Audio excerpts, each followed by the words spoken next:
nós já vamos percebendo visualmente, até na cidade, né? Os enfeites natalinos, né? As pessoas, o poder público, os comércios, que já vão trazendo um pouquinho esse ambiente, né? Natalino. Mas o Natal, ele é algo da nossa fé cristã, ele é algo da nossa tradição.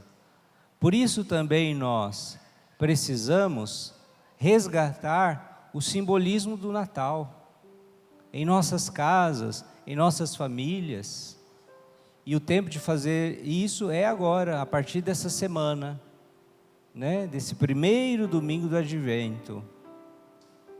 E em muitas igrejas, o presépio já foi montado nesse domingo. O nosso está meio atrasadinho, mas vai sair, viu?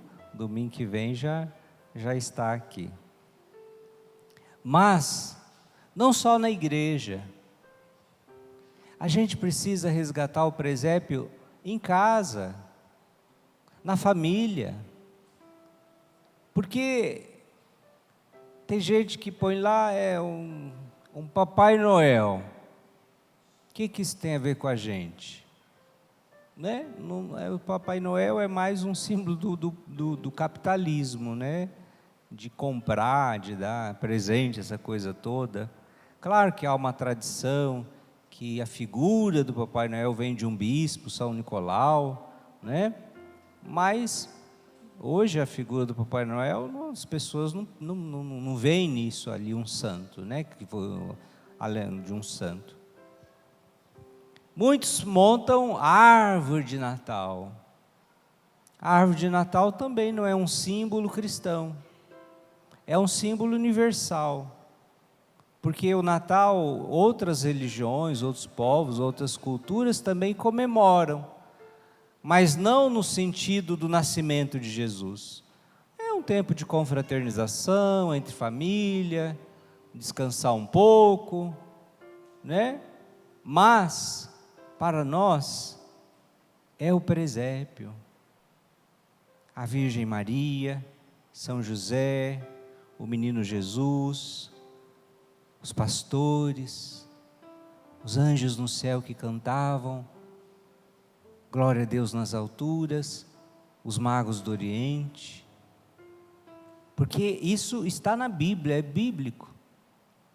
E quando a gente tem lá um presépio em casa que seja bonito, chique, ou que seja simplesinho, mas isso já vai dando esse clima, esse ambiente, porque a gente olha, a gente é visual, e aí a gente lembra, a gente pensa em Deus, a gente ensina as crianças, a gente pode fazer orações, rezar a novena de Natal junto ao presépio. Então tudo isso que, né, aos poucos parece que a gente foi perdendo, né? E é tão bonito quando a gente vai resgatando isso, que é próprio da nossa essência, próprio da nossa fé. Iniciando esse novo ano litúrgico, então iniciamos o ano A novamente. O ciclo litúrgico dominical, ele é trienal, 3 anos. E aí, depois de 3 anos, repete tudo de novo. Então, ano A, os evangelhos do domingo serão geralmente de São Mateus. Ano A é São Mateus, é o primeiro evangelho. Depois, no outro ano, vai ser o ano B. Aí serão os evangelhos de Marcos, que é o segundo evangelho. E o ano C, o evangelho de São Lucas. Nos domingos, sempre o evangelho de São Lucas. Padre, e o São João? Ficou de fora o evangelho de João? João entra nos tempos especiais.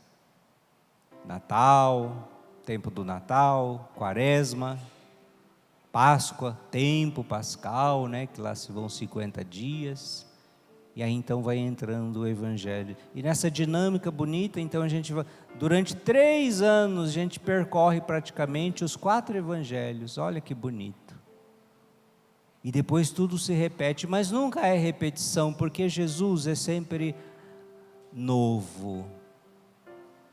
O Espírito Santo nos faz viver de modo novo as coisas de sempre, as verdades eternas da nossa salvação. A palavra é a mesma, mas não é interessante que cada vez ela cai de um jeito diferente no nosso coração? Eu preparo a bênção do dia, e isso já tem 5 anos para mais. Então todo ano repete o mesmo evangelho de cada dia, mas nunca é a mesma coisa. Sempre tem ali algo que, uma moção diferente, algo que talvez não foi falado, ou algo que aqui precisa ser reforçado, porque a palavra de Deus é viva, ela é sempre viva e atual. E a palavra de nós para esse primeiro domingo do Advento é uma palavra de esperança, mas também uma palavra de vigilância. Vigilância. Advento é tempo de vigiar. Por isso a gente cantou, vigia esperando a aurora. O que é vigiar, gente? Ficar atrás da porta vigiando? Deixa eu ficar vigiando aqui para ver se Jesus vem. Não, né? Vigiar é vigília, vigília tem a ver com a noite. Vamos fazer uma vigília? Vigília à noite. Quem que faz vigília de dia? Então, a penitência própria do Advento tem a ver um pouquinho com essa vigília noturna, que a gente pode fazer assim na prática mesmo. Talvez você vai dormir um pouco mais tarde e tirar um tempo mais para você rezar. Vigília, vigiai. Talvez você vai de madrugada tirar um tempinho e você vai acordar e vai rezar. Isso é vigília. Ou você vai acordar um pouco mais cedo, fazer uma penitenciazinha de rezar um pouco mais nessas 4 semanas. Isso é vigiar, vigília. Vigiai e orai, para que não sejais pegos de surpresa. Essa é a palavra para nós. Jesus fala no evangelho de hoje, né? Ficai atentos e vigiai, porque não sabeis em que hora o ladrão chegará. Mas se eu estou vigiando e ele vier, eu estarei alerta, preparado para não deixar ele entrar. O que é esse ladrão? É o inimigo. O que ele vem roubar? Ele vem sem avisar. Ele vem roubar a graça de Deus na nossa alma, pela tentação, nos levando ao pecado. E quando a gente está em vigília, em oração, a gente está alerta. E aí a gente está mais, opa, aqui não, aqui você não entra. Você não vai me roubar a graça. É isso. Mas quando nós não vigiamos, ele vai tomando espaço. E aí é aquilo que falou São Paulo aos Romanos. Já é hora de despertar, meus irmãos. Com efeito, agora a salvação está mais perto de nós do que quando abraçamos a fé. A cada dia que passa, a salvação está mais perto de nós. A cada dia que passa, a salvação está mais perto de você. Por quê? Porque é um dia menos na sua vida. É um dia que te aproxima mais do momento do seu encontro com Cristo. Porque, gente, Advento não é só a última vinda de Jesus no final dos tempos, que a gente não sabe quando vai ser, pode ser amanhã, pode ser daqui a 100 anos, 1000 anos, não sabemos. Mas essa vinda de Jesus, essa vinda que já aconteceu, essa vinda que vai acontecer, mas é esta vinda quando Ele vem sempre na nossa história. E esse é o dia da nossa salvação. A noite já vai adiantada, o quê? A noite desse mundo que passa. Vivemos essa noite escura do mundo. O dia vem chegando, o dia que é quem? Que é Cristo, Ele é o sol nascente, que veio nos visitar. Ele vem, mas precisamos nos despojar das ações das trevas e vestirmos as armas da luz. Então o advento é o tempo da gente despojar daquilo que não presta a gente ficar carregando, daquilo que a gente vai entulhando dentro de nós, e aí tem que parar e fazer faxina, não tem jeito. Porque como que Jesus vem no Natal? Para encontrar minha casa interior, para encontrar minha casa familiar, de perna para o ar, tudo suja, toda bagunçada, daquele jeito. Não. Despojemo-nos das ações das trevas. E aí São Paulo vai dar alguns exemplos aqui, ó. Nada de glutonerias. O que é glutoneria, gente? O que é uma pessoa, um glutão, uma glutona? É a gula, é a comilança, é o excesso no comer.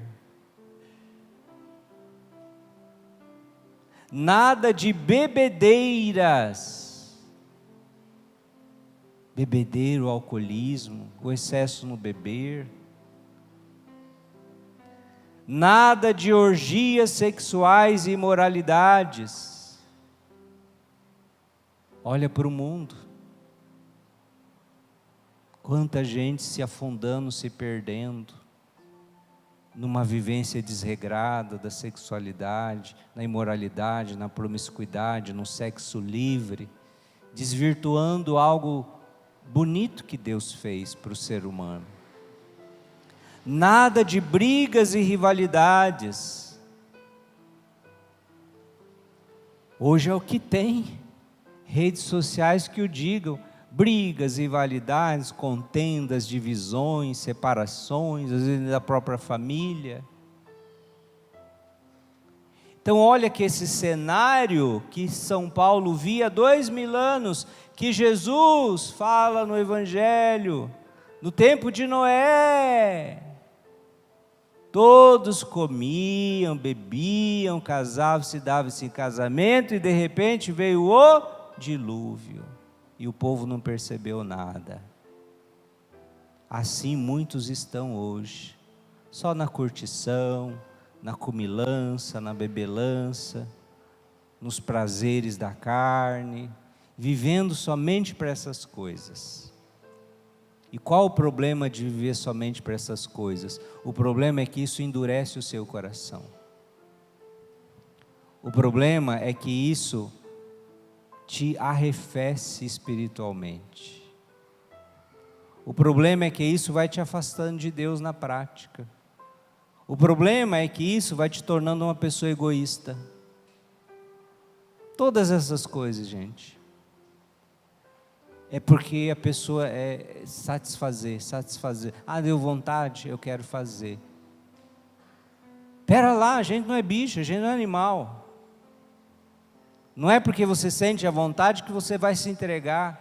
Não, você tem inteligência, você tem racionalidade, liberdade e vontade. Por isso você é um ser humano. E isso te faz diferente dos animais. O animal é instinto.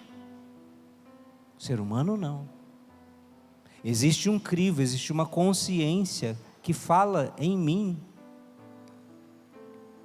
E a partir disso eu preciso assumir as rédeas do meu corpo, da minha vontade, da minha vida, das minhas escolhas.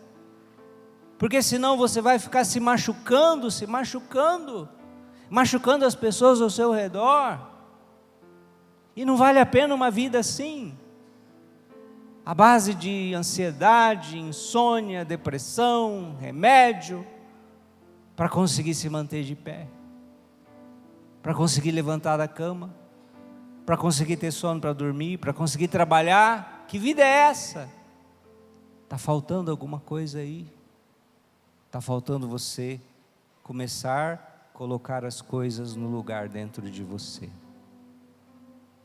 Eis o apelo que o tempo do advento nos faz. Por isso, hoje na sua comunhão, eu te convido, pede para Jesus essa graça. Pede para Jesus, reza, fala com Ele. Vem, Senhor, ao meu encontro. Eu sou fraco. O padre falou na homilia e quanta coisa ali que serviu para mim de alguma forma. Mas, Senhor, dai-me a tua graça. Senhor, vem em auxílio da minha fraqueza. Um dia, Pedro viu Jesus caminhando sobre o mar. E Pedro disse, Senhor, deixa eu ir caminhando sobre o mar até o Senhor. Ele disse, vem. Num primeiro momento, Pedro, na fé, pôs o pé e foi, e não afundou. Mas quando estava lá, chegando, Pedro começou a prestar atenção na fúria do vento. Pedro começou a prestar atenção nas ondas do mar. Pedro começou a desviar o foco, que era Cristo, e começou a se perder nos acidentes, nas coisas deste mundo, desta vida. E aí ele começou a afundar. É isso que acontece na nossa vida quando a gente sai do foco que é Cristo. É isso que acontece quando a gente não tem tempo mais para rezar. É isso quando acontece quando a gente não se esforça mais para viver a palavra de Deus. A gente começa a afundar. Mas o mais bonito dessa história toda, Pedro teve a humildade de estender a mão e gritar, Senhor, salva-me, Senhor, salva-me. Jesus o toma pela mão e Pedro submerge sobre as águas. Às vezes a nossa oração a Jesus será essa, Senhor, eu estou afundando. Senhor, eu não dou conta sozinho, salva-me, dai-me tua mão, dai-me tua graça. Que o seu encontro com Jesus na palavra, que o seu encontro com Jesus na Eucaristia, sacramental ou espiritual, te leve também a essa experiência. Clame por Ele, peça por Ele, suplique a sua graça, para que você possa viver um verdadeiro advento do Senhor.